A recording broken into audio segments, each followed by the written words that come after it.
मित्रांनो, तुमचं पुन्हा एकदा GB स्टोरी टेलर या यूट्यूब चॅनलवर स्वागत आहे. आजच्या आपल्या गोष्टीचं नाव आहे मागे वळू नका. लेखक संतोष देशपांडे. पण गोष्ट सुरू करण्याआधी जर कोणी या चॅनलवर पहिल्यांदाच आलेले असाल तर त्यांनी ह्या चॅनलला सबस्क्राईब करायला विसरू नका. चला तर मग अजिबात वेळ न घालवता गोष्टीला सुरुवात करूया.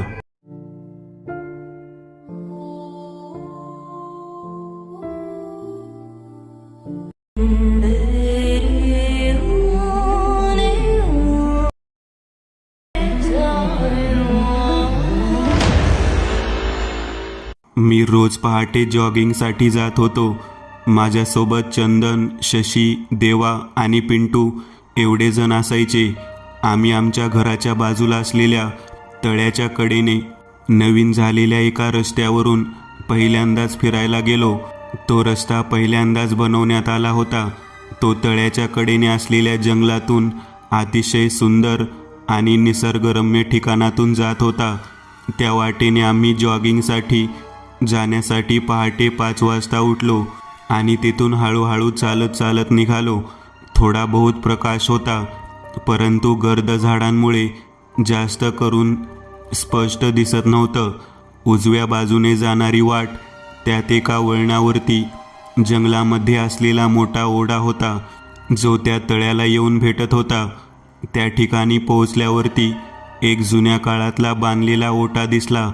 त्या ओट्यावरती वाट बनवणाऱ्या लोकांनी म्हणजेच प्रशासनाने ज्येष्ठ नागरिक कक्ष म्हणून लिहिलेलं होतं. त्याच्या आजूबाजूने 4-5 बाकडे टाकलेले होते. मी आणि चंदन त्या दिशेने गेलो. आम्ही तब्बल 1 किलोमीटर अंतर चालून त्या ठिकाणापर्यंत पोहोचलेलो होतो. तिथे पोहोचल्यानंतर तेथे बसलो. आजूबाजूला पाहिलं तर गर्द झाडीमुळे जंगलातील काही दिसत नव्हतं. आता या जंगल क्षेत्रामध्ये या पद्धतीने असलेली बैठक व्यवस्था पाहिल्यावरती मनामध्ये येथे एक सुंदर भोजन पार्टी करावं असं सगळ्यांनी ठरवलं. पहाटेची वेळ.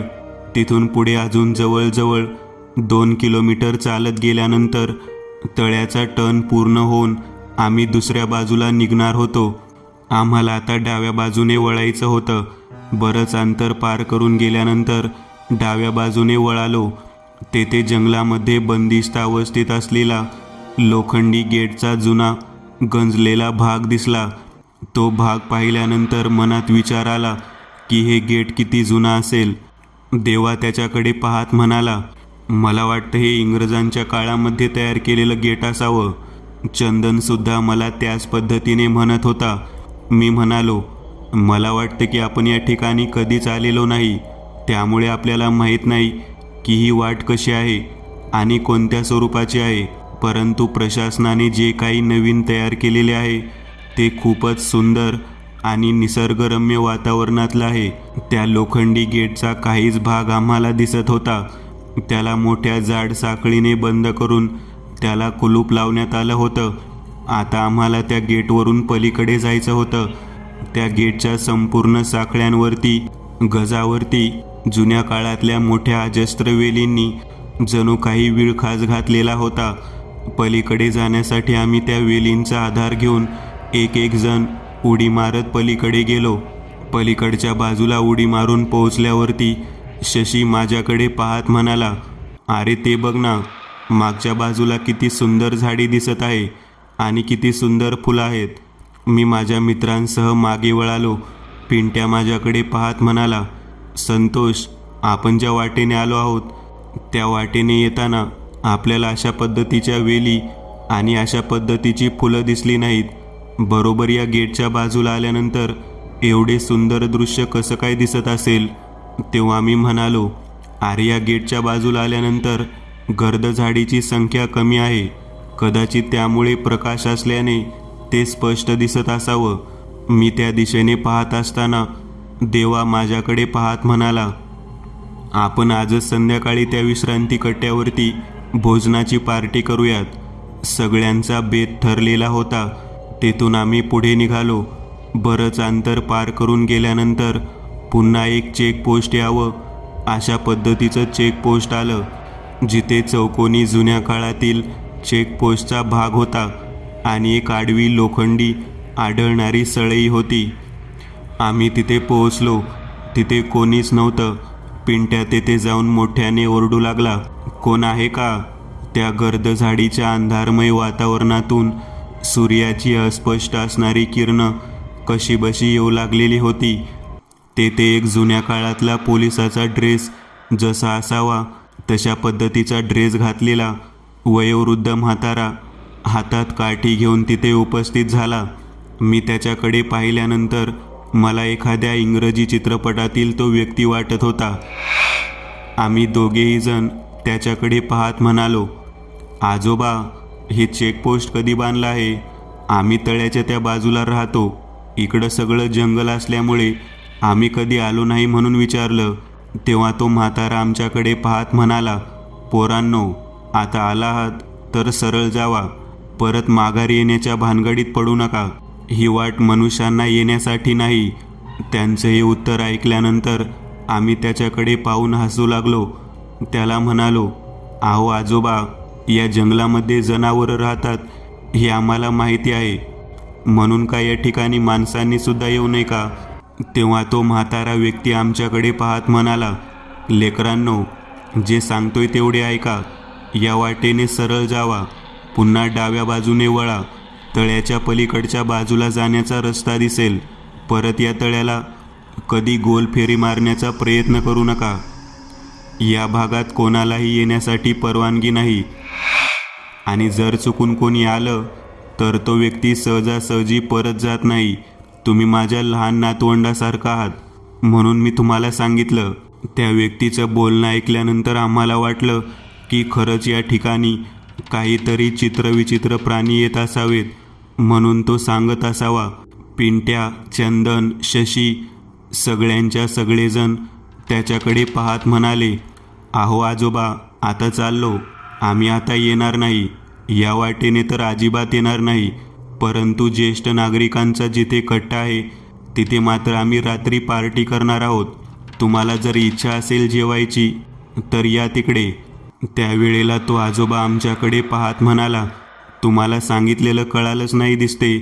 सरळ जा आणि रस्ता लागल्यानंतर तुमच्या घराकडे जावा. या दिशेने येऊ नका म्हटलं की येऊ नका.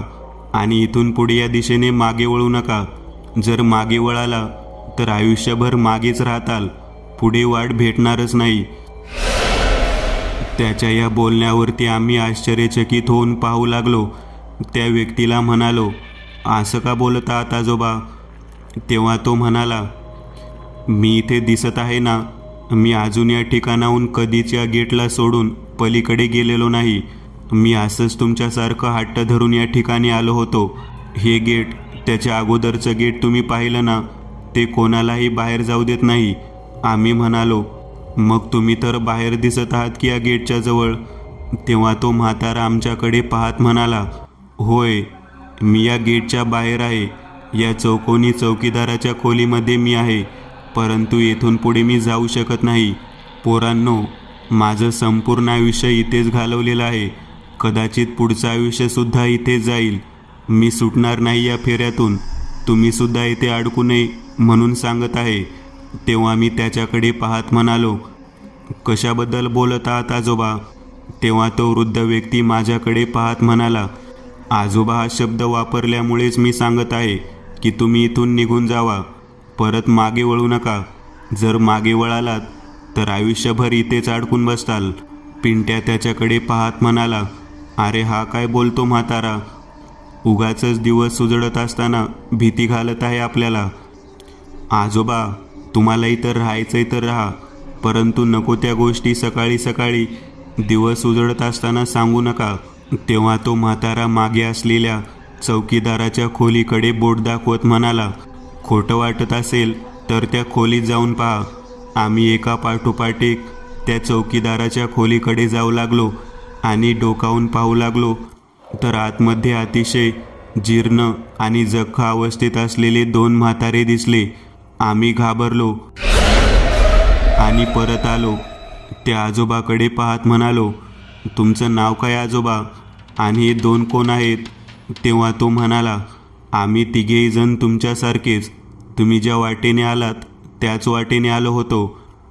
आणि इथे उभा असलेल्या एका चौकीदाराने आम्हालाही असंच सांगितलं होतं की मागे वळू नका आणि परत कधीही येऊ नका. परंतु आम्ही तुम्ही ज्या ठिकाणी तो कट्टा पाहिला त्या ठिकाणी जेवणाचा बेत करायचा म्हणून परत आलो आणि परत कधीच बाहेर जाऊ शकलो नाही. इथेच आम्ही असेच अडकून बसलो. कित्येक वर्ष झालं आम्ही इथेच आहोत. जिवंत माणूस या जंगलात राहू शकत नाही. पिंट्या म्हणाला. मग तुम्ही कसे काय राहिला आहात? तेव्हा तो म्हातारा आमच्याकडे पाहत म्हणाला, मी कुठं जिवंत आहे? त्या व्यक्तीचं हे बोलणं ऐकलं आणि आम्ही इतके घाबरलो. आम्ही तेथून सैरावैरा पळत सुटलो. मागे अजिबात वळालो नाही. थेट डाव्या बाजूने जिकडे वाट जाते त्या वाटेने जाऊन पोहोचलो. मी, देवा, चंदन, शशी, पिंट्या आम्ही कसेबसे तळ्याच्या त्या मनुष्यवस्ती असलेल्या बंधाऱ्याच्या कडेने धावत निघालो. 7:15 वाजून गेलेले होते. दिवस उजळत असताना असा प्रकार पाहिल्यामुळे आश्चर्य वाटत होतं. देवा माझ्याकडे पाहत म्हणाला, हे काय घडलं रे आपल्यासोबत? तेव्हा मी म्हणालो, आपण नवीन वाटेने जाताना विचार करायला हवा होता. आपण काहीच विचार केला नाही आणि उलट नको त्या ठिकाणी जाऊन नको त्या गोष्टीबद्दल विचार केला. शेवटी आपल्याला त्या आजोबांनी काही ना काहीतरी मार्गदर्शन केलं. पिंट्या म्हणाला, अरे बिनडोक लोक आहात का तुम्ही? तुम्हाला कळतं का? त्या ठिकाणी जाणं, मार्गदर्शन केलं. तो म्हातारा जिवंत नव्हता, ते त्याचं भूत होतं. आणि आतमध्ये जे 2 व्यक्ती झोपले होते ते सुद्धा जिवंत नव्हते, ते सुद्धा मेलेलेच होते. अजूनपर्यंत कोणी तिथून जिवंत परत आलाच नाही असं सांगत होते. त्यामागचं रहस्य काय आहे कळायला नको का? मी म्हणालो, रहस्य राहू द्या, अगोदर घरी चला. या ठिकाणाहून आपण जिवंत बाहेर आलो हीच फार मोठी गोष्ट आहे.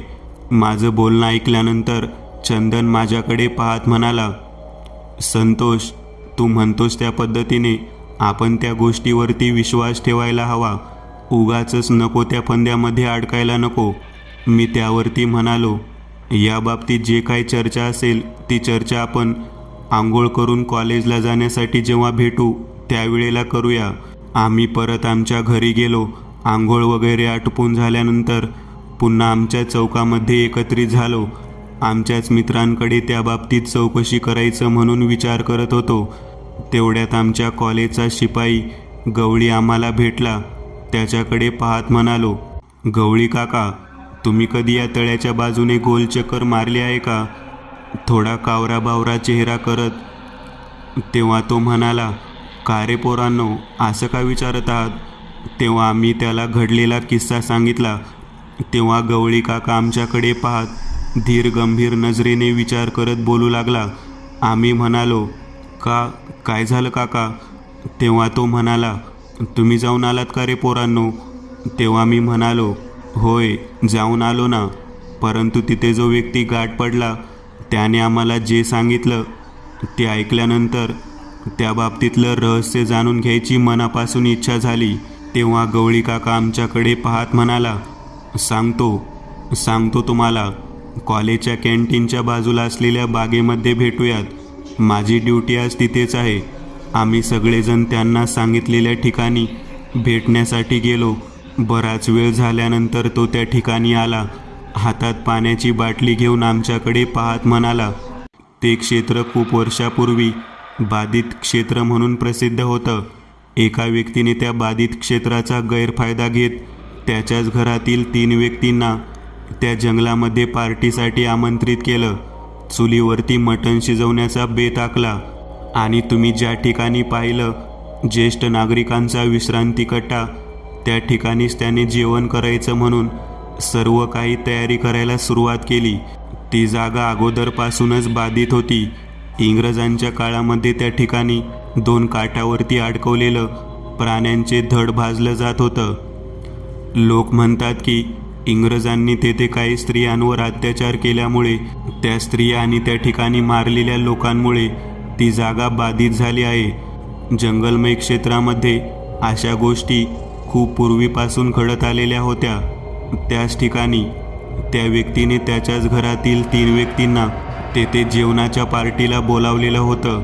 जेवण वगैरे बनून झाल्यानंतर जेवण झाल्यावरती तेथे ज्या व्यक्तीने बोलावलं होतं त्याने त्यांना तेथे सोडलं. दुपारनंतर 4:30 पावणे 5च्या दरम्यान तेथून सगळेजण परत येण्यासाठी निघालेले होते.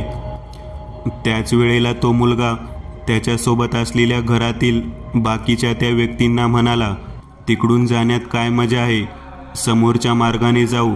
आणि तुम्ही ज्या मार्गाने तो रस्ता क्रमण केला त्या मार्गाने त्यांना घेऊन गेला. तो तिथून जात असताना अगदी तुम्ही सांगितलेल्या पद्धतीने त्या गेटपर्यंत आला.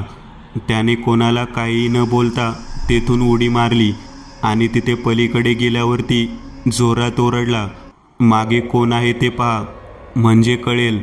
त्याच्यासोबत असलेले त्याच्या घरातील 3ही व्यक्ती मागे वळून पाहू लागले. त्याच वेळेला चौकीदाराच्या गेटजवळ उभा असलेल्या एका विचित्र अधिकाऱ्याने त्यांना तिथेच अडकवलं आणि तेव्हापासून ते तिघेही तिथे अडकून बसले. मी त्या गोष्टीवरती म्हणालो, गवळी काका, तुम्ही सांगितलेलं सगळं काही लक्षात आलं, परंतु त्या मुलांना त्यांना तिथे का नेलं, काय कारण होतं? तेव्हा गवळी काका आमच्याकडे पाहत म्हणाले, या बाबतीत मला माहिती नाही, परंतु पोरांनो एवढं सांगतो, त्या जर गेटच्या आतमध्ये थांबून मागे वळून जर पाहिलं तर तो व्यक्ती परत इकडे कधीच येत नाही. चौकीदाराच्या त्या गेटच्या पलीकडे तो तसाच आयुष्यभर सडत राहतो. मी म्हणालो, मग आज आम्ही ज्या व्यक्तींना भेटलो त्यातील एकही व्यक्ती जिवंत नव्हती. 3च्या 3 जण मृत्युमुखी पडलेले होते. ते आम्हाला गेटच्या पलीकडे जाण्यासाठी सांगत होते. आम्ही पलीकडे आलो आणि नंतर मागे वळून पाहिलं तेव्हा तिकडे अतिशय सुंदर झाडे आणि निसर्गरम्य वातावरण दिसत होतं. तेव्हा गवळी काका आमच्याकडे पाहत म्हणाले, तुम्हाला त्यांनी तिथून बाहेर काढलं, परंतु त्यांना कोणीच बाहेर काढलं नाही. ते अजूनही त्या ठिकाणी तशाच अवस्थेत पहारा देण्याचं काम करतात. मी म्हणालो, म्हणजे आम्हाला जे 3 जण गाठ पडले होते त्यांना कोणीतरी त्या ठिकाणी अडकवलेलं आहे आणि ते त्या ठिकाणी अगदी कमी वयात असताना गेले होते आणि आज ते जख्म म्हातारे झाले तरी ते तेथेच अडकलेले आहेत. तेव्हा अशी परिस्थिती निर्माण झाली की या भागामध्ये कोणीही जाऊ शकले नाही. जो कोणी जाईल तो त्या गेटच्या पलीकडेच अडकून राहायचा आणि तेथेच तडफडून त्या जंगलामध्ये आपला जीव सोडायचा. चंदन गवळी काकाकडे पाहत म्हणाला, तुम्हाला माहीत आहे का, त्या 3ही व्यक्तींना त्या ठिकाणी सोडून येणारा, जाणून बुजून अडकवणारा व्यक्ती कोण होता? तेव्हा गवळी काका आमच्याकडे पाहत म्हणाले, नाही रे, या बाबतीत काहीच माहिती नाही, परंतु एक गोष्ट मात्र चांगली माहीत आहे की ज्याने कोणी त्यांना अडकवलं तो व्यक्ती कधीसुद्धा परत त्या ठिकाणी गेला नाही. आम्ही विचार करू लागलो, या सर्व 3ही वृद्ध व्यक्तींना कोणी बरे तिकडे अडकवलेले असेल. त्या ठिकाणी चौकीदाराच्या खोलीमध्ये त्यांना अडकवणारा तो जुन्या काळातील इंग्रज अधिकारी कोण असेल? पिंट्या मला म्हणाला, काही का असेना, आपल्याला त्या मेलेल्या व्यक्तींनी अगदी व्यवस्थितरित्या मृत्यूनंतर सुद्धा चांगलं मार्गदर्शन केलं खरं. त्या 3ही व्यक्तींचा आभार मानायला हवं. तेव्हा मी म्हणालो, मूर्ख आहेस का? आभार मानायला काय त्या ठिकाणी जातोस का परत? इथूनच काय असेल तर नमस्कार कर. मला वाटत नाही की आपण आयुष्यात परत त्या ठिकाणी कधी जाऊ शकू. तेव्हा देवा आमच्याकडे पाहत म्हणाला, म्हणजे आपल्याला ते वाचवणारे 3ही व्यक्ती तेथे मृत्यूनंतर सुद्धा तडफडत थांबलेले आहेत आणि आपण त्यांना तसेच सोडून इकडे यायचं आणि आपापलं आयुष्य आनंदात जगायचं. तेव्हा चंदन देवाकडे पाहत म्हणाला, मग काय त्यांच्या मदतीसाठी जातोस का? त्यांच्या जागी तिथे ड्युटी करायला? आता मात्र काय उत्तर द्यावं कळत नव्हतं. आम्ही तेथून परत घराकडे निघालो. कॉलेज वगैरे संपल्यानंतर संध्याकाळी आमच्या कॅन्टीनच्या म्हणजेच चहाच्या टपरीजवळ गप्पा मारत बसलो. जेवणाचा बेत तर कॅन्सल झाला होता. इतक्यात शशी आमच्या सगळ्यांकडे पाहत म्हणाला, जे आज आपल्याला समजलं ते गवळी काकांना कसं काय माहिती? शशीने हा प्रश्न उपस्थित केल्यानंतर आमच्या सगळ्यांच्या डोक्यामध्ये विचारचक्र सुरू झाले. आतापर्यंत जे काही आपण ऐकलं होतं ते सगळं ऐकल्यानंतर गवळी काकांना याबाबतीत माहिती कशी काय याचा विचार मनात आला तेव्हा चंदन म्हणाला, मला वाटतं आपण गवळी काकांवरती नजर ठेवायला हवी. आम्ही गवळी काकाच्या घराच्या जवळ लक्ष देऊन होतो. नक्कीच काहीतरी यामध्ये रहस्य आहे असं वाटत होतं. रात्रीच्या वेळी गवळी काका खिडकीमध्ये त्यांच्या पत्नीला आपल्या जवळ घेत बोलत होते. त्यांनी तिला सांगितलं की आज मला कॉलेजमधली मुलं गाठ पडली होती. ती मुलं त्या ठिकाणी जाऊन आली होती आणि तिथून ती अगदी सुखरूपरित्या परत आली. तेथे भेटलेल्या प्रेतात्म्यांनी त्यांना काहीच केलं नाही, त्यांना अडकवलं सुद्धा नाही. असं कसं काय होऊ शकतं? तेव्हा गवळी काकांची बायको त्यांच्याकडे पाहत म्हणाली, सगळीच लोक माणसाच्या जीवाला भुकेजलेले नसतात. काही मृत्यूनंतर सुद्धा चांगली कामं करणारे असतात. वसुधाचं बोलणं ऐकल्यानंतर गवळी काका तिच्याकडे पाहत म्हणाले, तुला काय वाटतं की ते मृत्यूनंतर सुद्धा चांगले वागत आहेत? तेव्हा काकू म्हणाली, होय, का चांगले वागणार नाहीत? चांगल्या घराण्यातील लोक आहेत ते. स्वार्थासाठी जरी त्यांचा मृत्यू घडला असला तरी ते मृत्यूनंतर सुद्धा चांगलेच वागणार. मला या गोष्टीचं आश्चर्य वाटतं. त्यांना तेथून बाहेर पडण्याचा चान्स मिळाला होता, संधी प्राप्त झाली होती, तरीसुद्धा ते तेथून का बाहेर पडले नाहीत? त्या दोघांचा संवाद ऐकल्यानंतर आम्ही विचार करू लागलो, एवढं डिटेलमध्ये ते दोघेजण त्या लोकांबद्दल का बोलत असावेत? पिंट्या म्हणाला, नक्कीच यात काहीतरी रहस्य आहे. आम्ही पुढे ऐकू लागलो. वसुधा काकू म्हणाल्या, मला वाटतं त्यांना त्या सर्व फेऱ्यातून बाहेर काढायला हवं. तुम्हाला माहीत आहे कसं बाहेर काढायचं ते? तेव्हा गवळी काका म्हणाले, मला वाटतं मी त्यांना बाहेर काढू शकणार नाही. त्यांना बाहेर काढणारे तेच लोक आहेत ज्यांना तेथून त्यांनी जिवंत सोडलं. कदाचित तेच त्यांना बाहेर काढू शकतील. गवळी काका बायकोला वचन देत म्हणाले, मी त्या मुलांना विनंती करतो आणि पुन्हा एकदा त्या ठिकाणी जायला सांगतो. त्यांना बाहेर काढण्यासाठी जो उपाय माधव काकांनी सांगितला होता तो पूर्ण करायला लावतो. तेव्हा वसुधा काकू त्यांच्या चेहऱ्यावरती हास्यमुद्रा प्रगट करत गवळी काकाला मिठी मारत म्हणाली, कित्येक वर्षानंतर आपण पापमुक्त होणार असं मला वाटतं. आम्ही सर्व संवाद ऐकल्यानंतर तेथेच दरवाजावरती थाप टाकायला सुरुवात केली. अचानक दरवाजा वाजल्यामुळे गवळी काका बाहेर आले. आमच्याकडे पाहून आश्चर्य व्यक्त करू लागले, तुम्ही आणि इकडे काय करत आहात?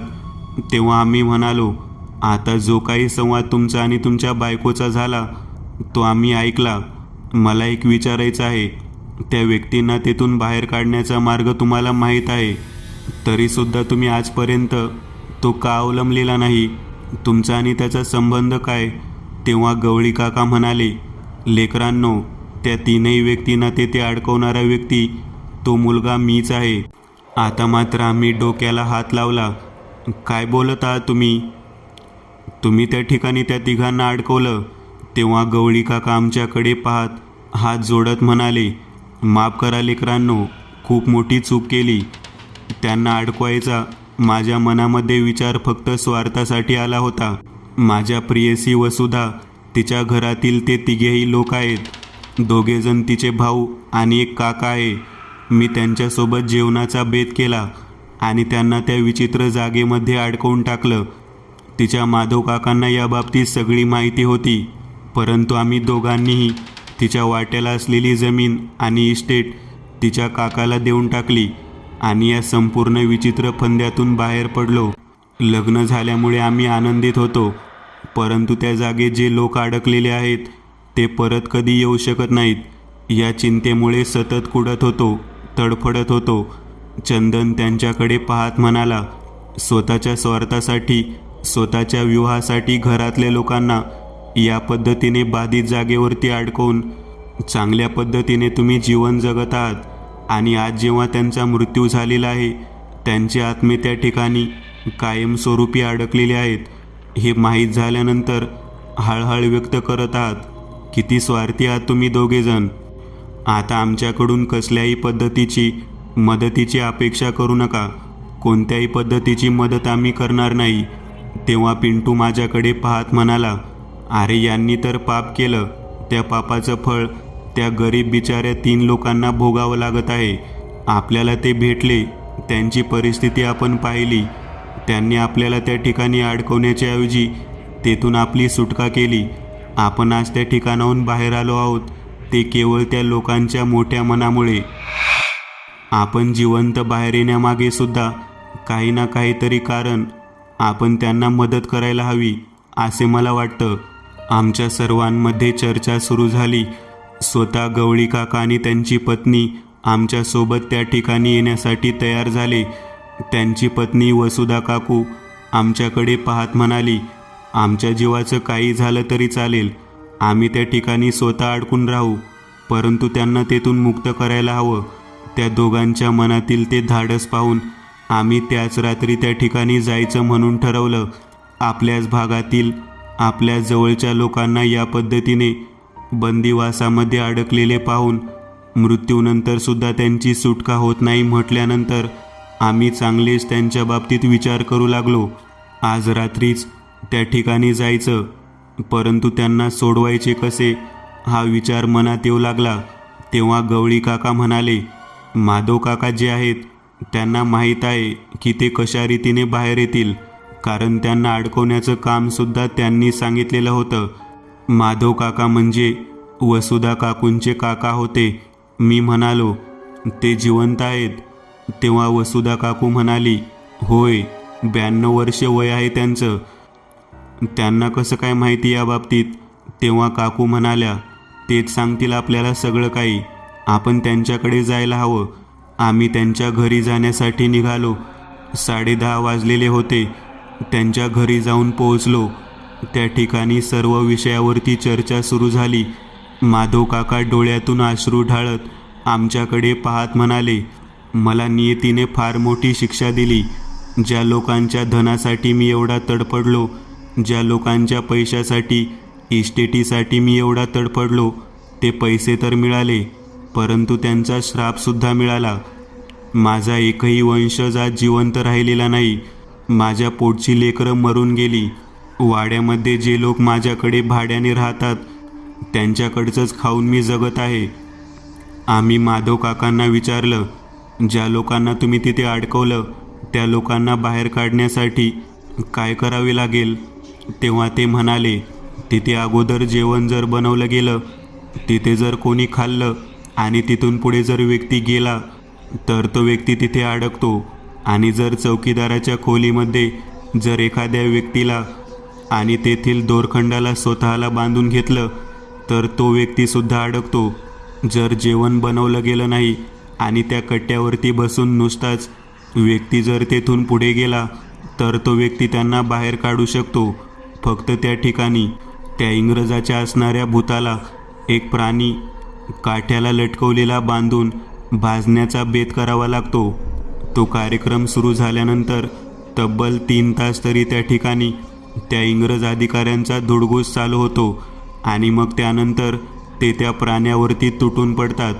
शेवटी पिशाचे साले लचके तोडतात आणि मगच शांत होतात.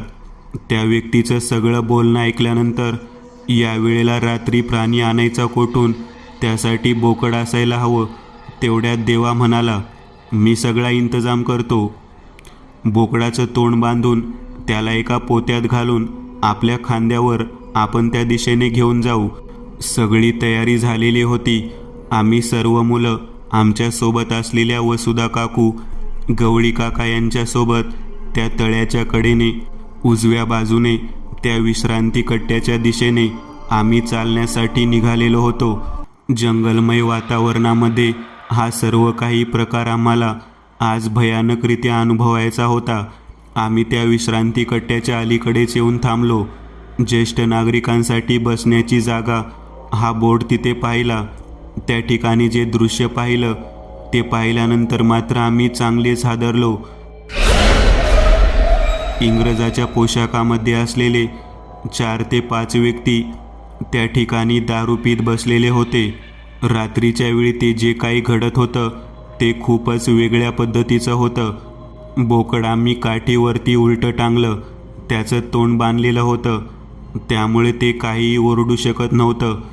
तशाच अवस्थेत हळूहळू आम्ही पुढे गेलो. जेवणाची व्यवस्था करण्याच्या दृष्टिकोनातून तेथे लाकूड अडकवून खाली भट्टी पेटवायची होती. त्या सैतानी शक्तीसमोरून पलीकडे जाण्यासाठी आम्हाला वाट होती. त्याच अवस्थेतून आम्ही त्या मध्यधुंद असणाऱ्या भूतांना पाहत तेथून पुढे निघालो. कसाबसा तो प्रवास करून आम्ही पुढे निघालेलो होतो. रात्रीचा किर्र अंधार आणि त्यामध्ये जंगलातील वातावरण या सर्व गोष्टींनी मनामध्ये चांगली धडकी भरवलेली होती. बरंच अंतर पार करून गेल्यानंतर लोखंडी गेट दिसलं. ते लोखंडी गेट पाहिल्यानंतर आमच्या लक्षात आलं की आपल्याला ज्या ठिकाणी जेवणाचा बेत करायचा आहे ते हेच ठिकाण आहे. आम्ही त्या ठिकाणी जेवणाचा बेत करण्याची तयारी करू लागलो. तेव्हा गवळी काका आमच्याकडे पाहत म्हणाले, काही झालं तरी मागे वळून बघू नका बरं का, कारण इथे ज्याने मागे वळून बघितलं तो इथेच थांबलेला आहे. तेव्हा आम्ही गवळी काकांना म्हणालो, ही गोष्ट आम्हाला माहीत आहे, आम्ही पाठीमागे वळून पाहणारच नाही. या चौकीदाराच्या चौकीजवळच आपण जेवणाचा बेत करू. काही वेळात आपल्याला तुमचे 3ही पाहुणे भेटतील. आम्ही त्या ठिकाणी जाळ पेटवला आणि त्यानंतर त्या बोकडाला तेथेच चाकूच्या साह्याने मारून वरती उलटा लटकवला. काही क्षणातच त्याचा भाजलेला वास आल्याने तेथील असलेले पिशाच्च जागृत झाले. एका पाठोपाठ एक असं करत आम्ही एका बाजूला उभा राहून ते दृश्य पाहू लागलो. तेव्हा त्या ठिकाणी जे इंग्रजांचे पिशाचे लोक तेथे जेवणाच्या आशेने तडफडत होते ते त्या ठिकाणी एकत्रित आले. 1 नव्हे 2 नव्हे, तब्बल 10-12 लोकांचा त्या ठिकाणी घोळका जमा झाला. चौकीदाराच्या खोलीच्या आतमध्ये मागून वळून जाऊन आम्ही पाहिलं तेव्हा आम्हाला वसुधा काकूचे 2 भाऊ बांधलेल्या अवस्थेत दिसले. त्यांचे काका मात्र दिसत नव्हते. तेवढ्यात काका हातात काठी घेऊन गेटवरती उभारलेले दिसले. त्या बांधलेल्या दोघांना पाहत वसुधा रडू लागली. तेव्हा ते दोघेही जण आपल्या बहिणीकडे पाहून रडू लागले. त्यांच्या रडण्याचा आवाज ऐकून काकासुद्धा त्या ठिकाणी आले. आम्ही सर्वजण तेथे आलेले पाहून त्यांनी आमच्याकडे पाहून रागाने विचारायला सुरुवात केली. तेव्हा तेथे गवळी काका आहेत हे कळल्यावरती मात्र ते चौकीदार असलेले काका भयंकर चवताळले. ज्या व्यक्तीमुळे आपण या ठिकाणी अडकलो त्या व्यक्तीला परत या ठिकाणी पाहण्याची वेळ आली. यामुळे ते भयंकर चिडलेले होते. आता आपल्या जीवाचं काही खरं नाही असं गवळी काकांना वाटत होतं. आम्ही त्यावेळेला पुढे होऊन त्या चौकीदार असणाऱ्या काकाकडे पाहत म्हणालो, तुम्ही आमच्यावरती दया दाखवून येथून पाठवून दिलं म्हणून आम्ही या ठिकाणी परत तरी आलो. तुम्ही आम्हाला या ठिकाणी अडकवू शकत असला असता, परंतु तुम्ही आम्हाला येथून बाहेर जाऊ दिलं. तुम्ही आम्हाला अडकवलं असतं तर तुम्हाला बाहेरचं जग पाहायला मिळालं असतं.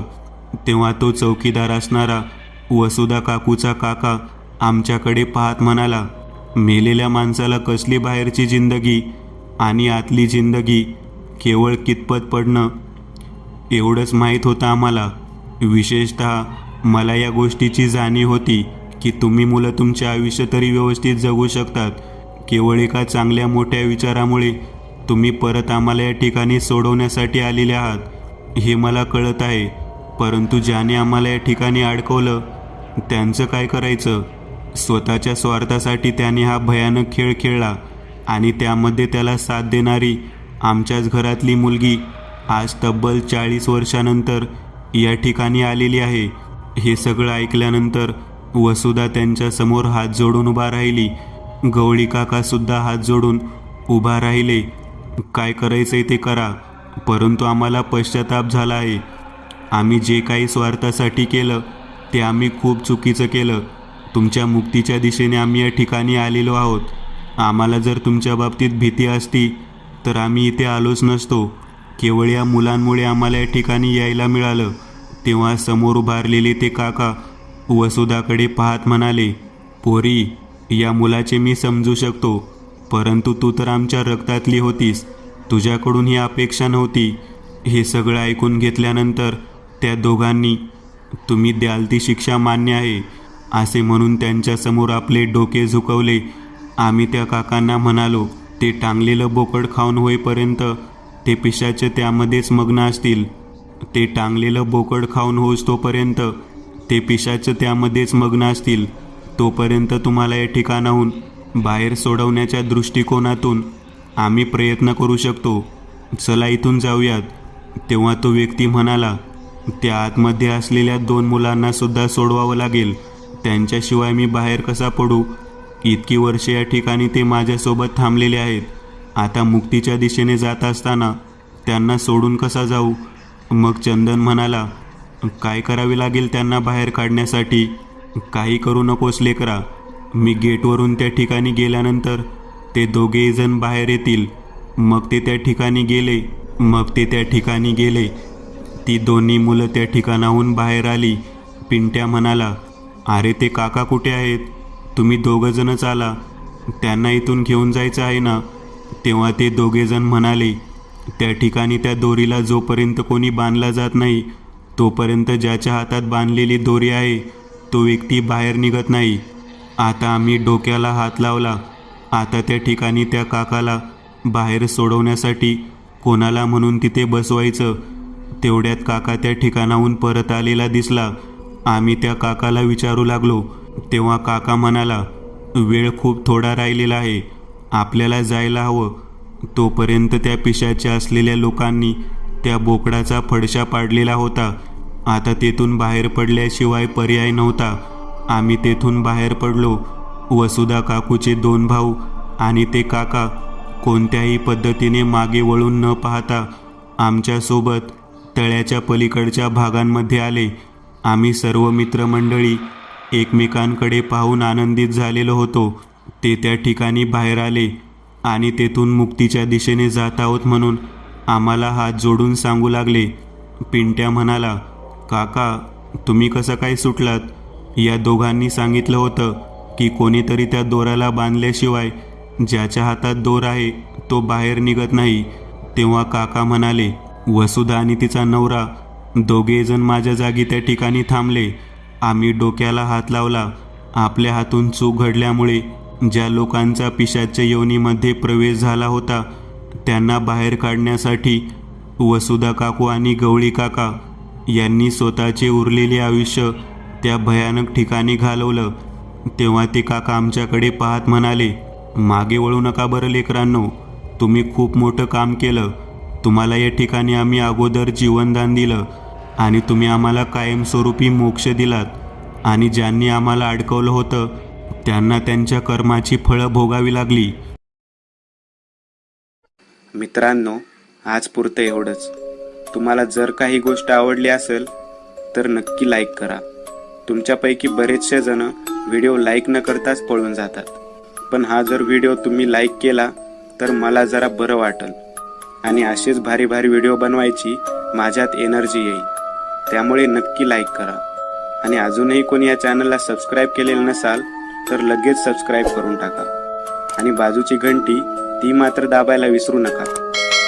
देवाची घंटी आहे ती. चला तर मग पुन्हा भेटूया अशीच एक आगळी वेगळी गोष्ट घेऊन पुढच्या